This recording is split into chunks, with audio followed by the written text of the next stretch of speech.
नमस्कार। सोच समानताको सपना सशक्तिकरणको सङ्घर्ष परिवर्तनको सफलता छोरीको कार्यक्रम सक्षम छोरीमा तपाईँ सबैलाई हार्दिक स्वागत गर्न चाहन्छु। म नीरज न्यौपाने। यो कार्यक्रम जागृति बाल तथा युवा सरकार नेपाल, बालमैत्री स्थानीय शासन राष्ट्रिय मञ्च, क्यानलन, गुड नेबर्स इन्टरनेसनलको सहयोगमा एसडिजी स्टुडियोको प्रस्तुति हो। मलाई सम्झना छ, म एक गेम जसलाई ब्लाइन्ड फुल भनिन्छ त्यो गेममा सहभागी हुँदै गर्दा कुनै एकछिन मेरा आँखा बन्द हुँदा मलाई लाग्यो मेरा आँखा छैनन् त म संसारमा केही काम गर्न सक्दिनँ। तर मलाई आज यो कुराको अनुभूति भइरहेको छ, जब तपाईसँग इच्छा शक्ति र चाहना भएपछि हाम्रा शरीरका अङ्गहरू, सबै अङ्गहरू गौण बन्ने गर्छ। सामान्यतया आफूले आँखा देख्दा सामान्य विद्यार्थी जब दृष्टिविहीन बन्छन् अनि उनी जीवनमा कहिल्यै परीक्षा र स्कुलमा दोस्रो स्थान हासिल गर्नु पर्दैन अनि उनी आफ्नो अध्ययनका सिलसिलामा 4वटा देशमा पुग्छन् र अध्ययनकै सिलसिलामा आफ्ना कार्यक्रम तथा मोटिभेसनल स्पिकर बनेर करिब 22वटा देशमा पुग्छन् अनि आफूलाई एउटा ब्लाइन्ड रक्स भन्ने संस्था स्थापना गरी हरेक दृष्टिविहीन मात्रै नभएर हामी जस्ता व्यक्तित्वहरूलाई पनि एउटा प्रेरणाको स्रोत बन्दै हिँड्छन्। तिनै छोरीको एउटा छोटो भिडियो तपाईँलाई प्रस्तुत गर्छु। ब्लाइन्ड भनेको डायमन्ड जस्तै हो भन्छु म चाहिँ। जसरी डायमन्डलाई पनि सबैले अफोर्ड गर्न सक्दैन, हेर्छ एट्र्याक्ट हुन्छ, तर पनि चाहँदैमा पनि सबैले अफोर्ड गर्न सक्दैन। त्यस्तै ब्लाइन्ड देख्छ, क्युरियस हुन्छ होइन, कसरी गर्छ के गर्छ होला भनेर एकदम क्युरियस हेरिरहेको हुन्छ, तर त्यही हो सबैले एक्सेप्ट गर्न सक्दैन। सृष्टि, के सबैले भनेको जस्तो तेरो जिन्दगी बिचरा कठैबरा हो? सृष्टि, के सबैले भने जस्तो डाक्टरले तेरो जिन्दगी बर्बाद गरिदियो भने जस्तै तेरो जिन्दगी बर्बाद भयो? क्षणमा मैले आन्सर पाएँ, आफूलाई सोधेँ, जिन्दगी होइन मात्र आँखा बर्बाद भएको छ।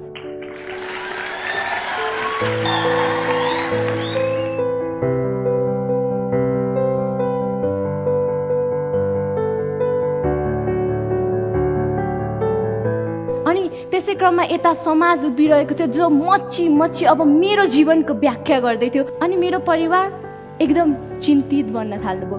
त्यसैले मलाई हरेक हस्पिटल दौडाइयो मेरो आँखाको ज्योति फर्काउनको लागि। र जब पनि डक्टरको एउटा नेगेटिभ रेस्पोन्स आउँथ्यो नि, मेरो मम्मी खुब रुनुहुन्थ्यो।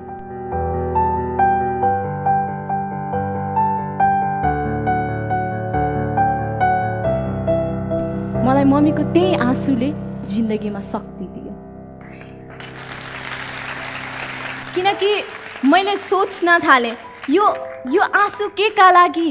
मात्र म दृष्टिहीन भएको कारण या मात्र अब यो समाजले गरिरहेको मेरो जिन्दगीको व्याख्याको कारण? मैले सोचेँ I should make my mother happy of having a blind daughter. I should make my mother feel proud of having a blind daughter.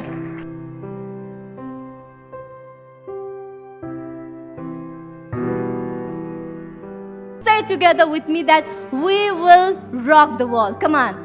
We will rock the world. Yes. र अगाडि बढिरहन कहाँसम्म जान सकिन्छ भन्नको लागि नि सिम्पल फर्मुला छ। Keep doing, keep going and keep dancing in the rhythm of your life. So music please.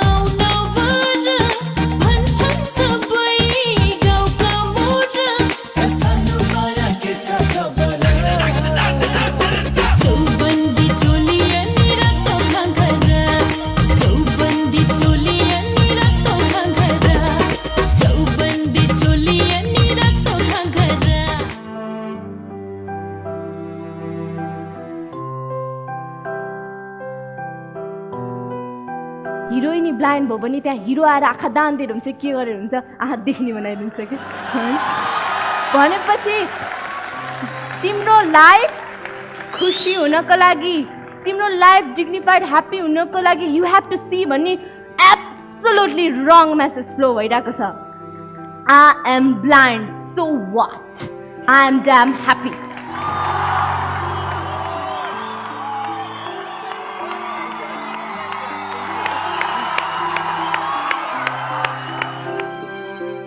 तपाईँले यो भिडियो हेर्नुभयो यो भिडियोमा पनि देखिन्छ र आवाजले पनि भन्छ उनी आफू मात्रै नृत्यमा अब्बल नभएर उनी हरेकलाई नृत्य सिकाउनका लागि पनि उत्तिकै अब्बल छिन् र जब दृष्टिविहीन बनिन् उनीको जीवन नै डायमन्ड बनेर साबित भयो। उनी छोरी एउटा उनी उत्प्रेरणा उनी युवा आज हाम्रो स्टुडियोमा निम्ति आएका छौँ। उहाँ हुनुहुन्छ सृष्टि केसी। सृष्टिजी कार्यक्रममा स्वागत छ तपाईँलाई। धेरै धन्यवाद। आराम हुनुहुन्छ तपाईँ? एकदम ठिक छु। आजभोलि कसरी दैनिकी चलाइराख्नु भएको छ, कसरी बितिरहेछन्? लकडाउनको समय छ, कोरोनाको सिचुएसन छ, सो केयरफुल पनि भइरहेको छु, तर गर्नुपर्ने कार्यलाई अघि बढाइरहेको छु। यो ब्लाइन्ड रक्स जुन संस्था छ त्यस माध्यमबाट हामीले विभिन्न भर्चुअल प्लेटफर्मबाट नै विभिन्न तालिमहरू क्याम्पेनहरू चलाइरहेको छौँ। त्यसका अलावा अलिअलि यो राहतमा पनि थोरै भए पनि इन्भल्भ भएर काम गरिरहेको छु। र त्यसको अलावा चाहिँ यो dancing with the stars Nepal भन्ने रियालिटी सो छिट्टै आउँदैछ, त्यसमा पनि एज अ सेलिब्रिटी कन्टेस्टेन्ट आउँदैछु।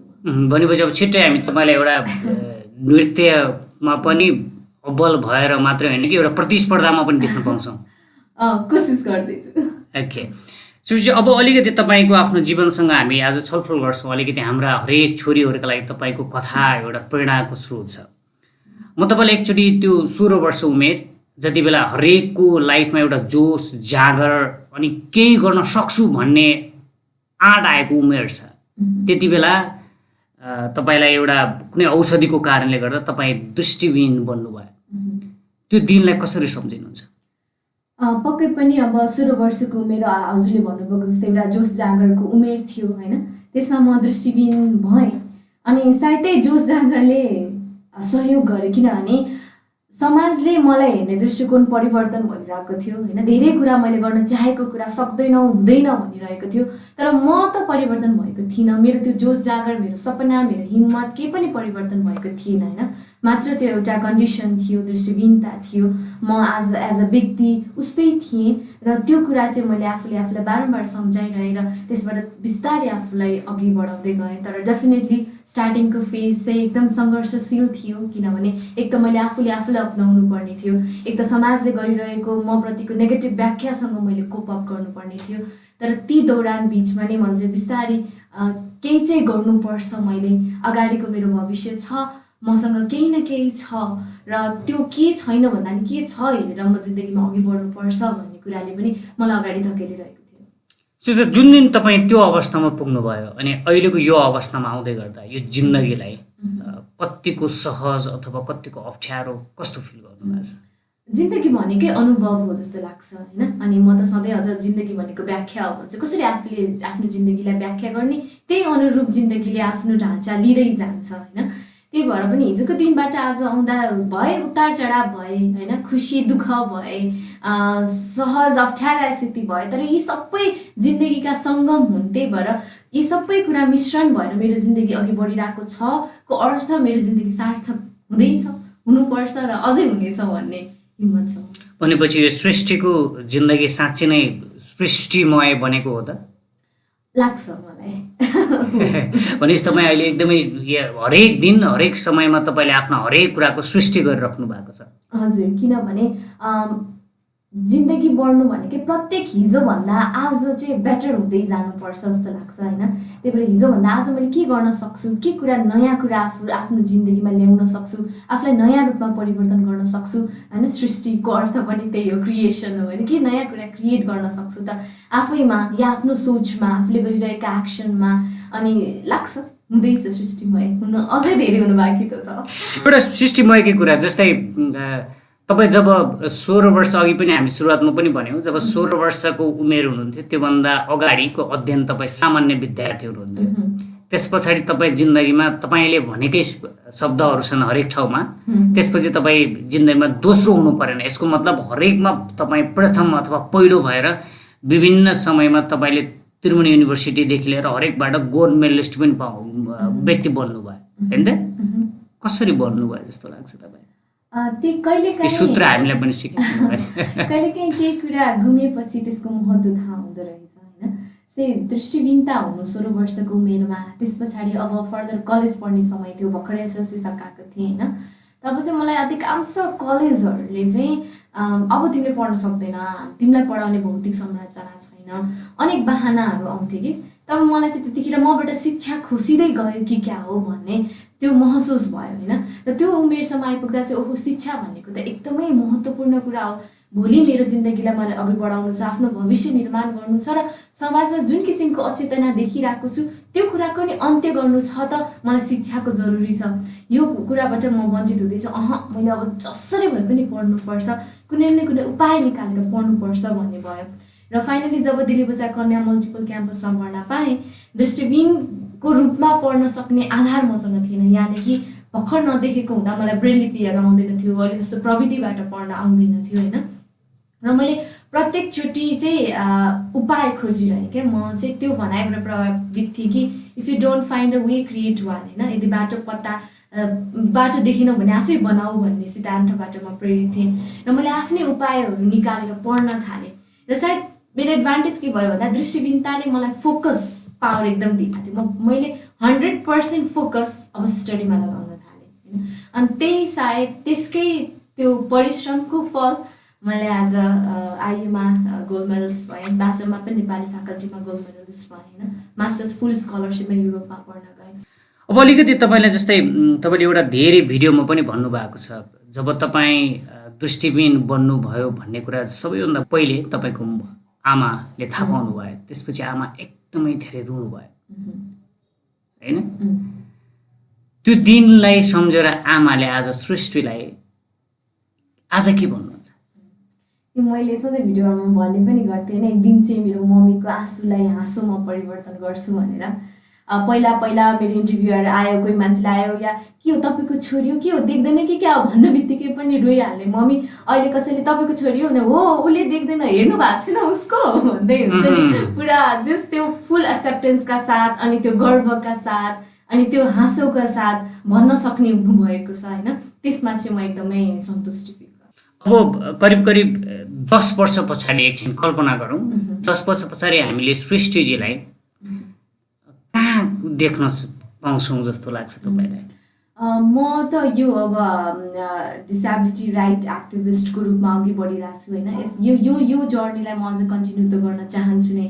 ब्लाइन्ड रक संस्थालाई अझ धेरै माथि पुर्याउन चाहन्छु र म चाहिँ कुनै पनि अपाङ्गता सेक्टर मात्र नभइकन कुनै पनि एउटा मार्जिनलाइज सीमान्तकृत वर्गको लागि चाहिँ एउटा भोइस भएर सबैको लागि आवाज उठाउने एउटा बुलन्द आवाज बनेर संसार घुमिरहेको हुन्छु, यो सबैलाई प्रेरणा जगाइरहेको हुन्छु जस्तो लाग्छ। अब अलिकति हाम्रो आम दर्शकहरूलाई यो कुरा बुझाइदिनुहोस् कि तपाईँले ब्लाइन्ड रक्स एउटा फाउन्डर प्रेसिडेन्ट भएर सुरुवात गर्नुभयो, यो चाहिँ किन सुरुवात गर्नुभयो?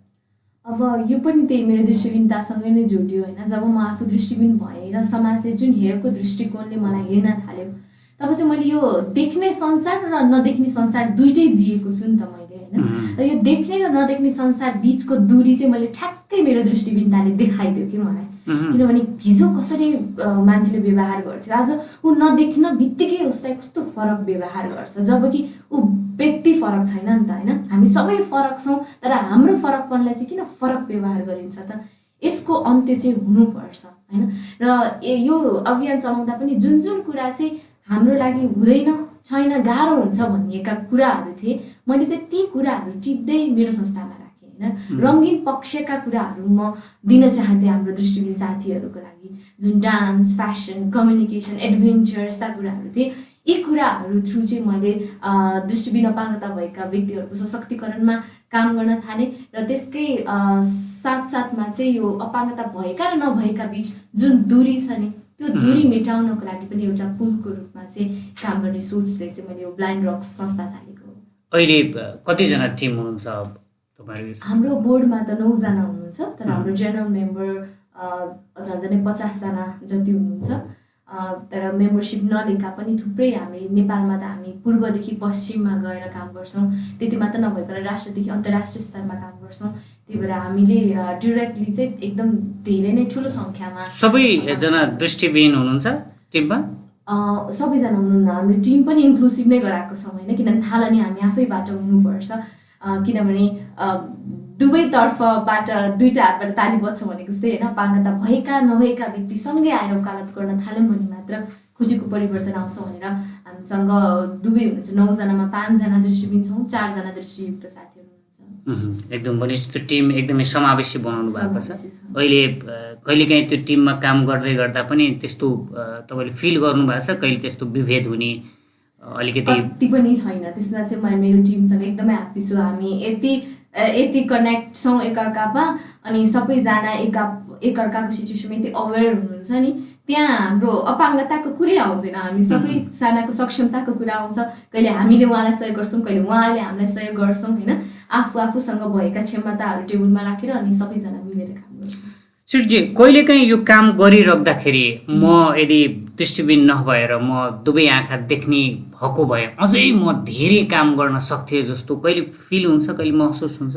अब म देख्ने भएको भए के गर्थेँ त अहिले मैले ठ्याक्क भन्न सकिनँ होइन। तर पनि अब अझै देखेको भए चाहिँ अझै धेरै गर्थेँ भन्ने जस्तो चाहिँ मलाई लाग्दैन, किनभने मेरो दृष्टिविहीनताले मैले गर्न खोजेको कुरा, मैले देख्न खोजेको सपनालाई छेकेको छैन नि त।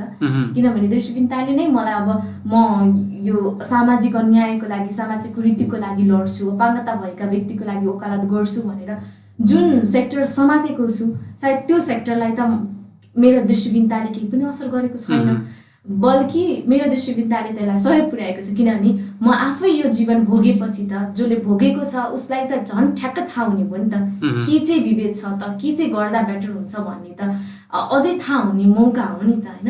सो देखेको भए अझै धेरै गर्छु भन्ने चाहिँ मलाई त्यस्तो चाहिँ लाग्दैन।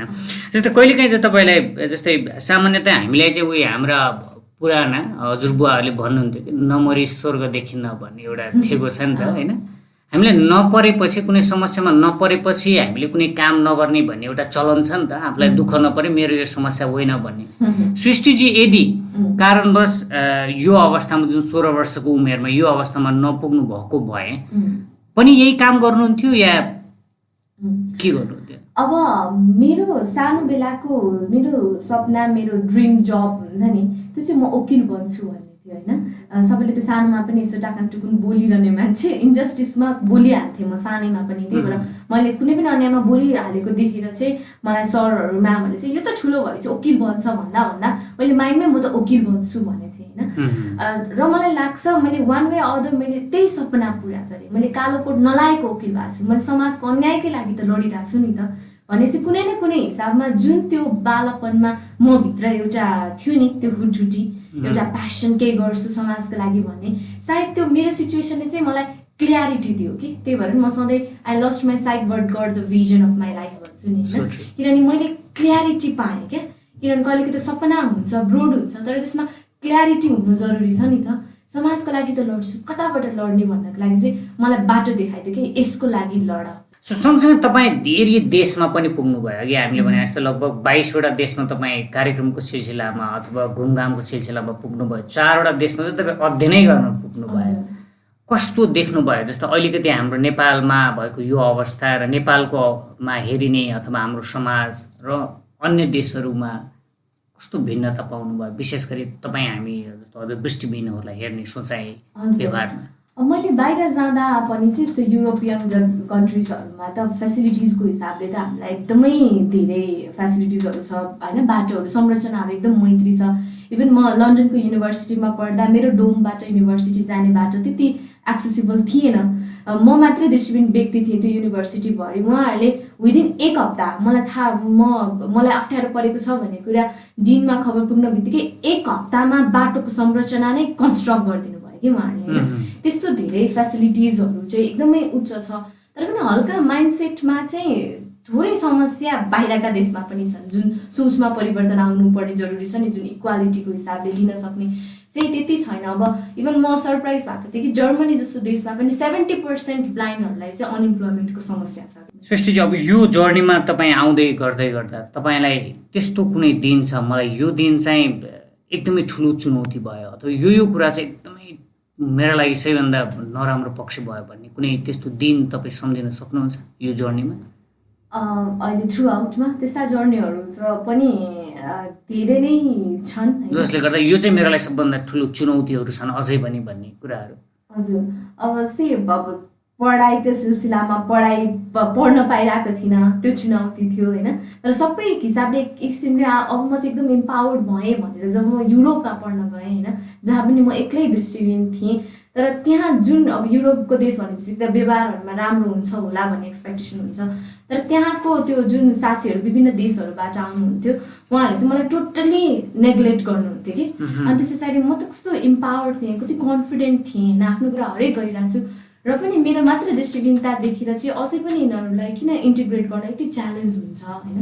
मतलब हाम्रो क्यापेसिटीहरू देख्दा इन्डिपेन्डेन्ट हुँदा त यस्तो हुन्छ भने कति साथीहरू चाहेर पनि आत्मनिर्भर बन्न नसक्नु भएको साथीहरू छ होइन, उहाँहरूको स्थिति त अझ कस्तो हुन्छ होला भनेर चाहिँ मलाई काइन्ड अफ एकदमै अलिकति लो पनि फिल गराइरहेको थियो, र अर्कै किसिमले अब त झन् यसमा त केही गर्नु पर्दो रहेछ भनेर एकदम चुनौती पनि महसुस चाहिँ गराएको थियो। किनभने टोटली ओभरकम भएर गइसकेपछि मैले फेरि लामो समयपछि एकदमै डिस्क्रिमिनेसन यो फेस गरेको थिएँ कि युरोपमा केही साथीहरूबाट।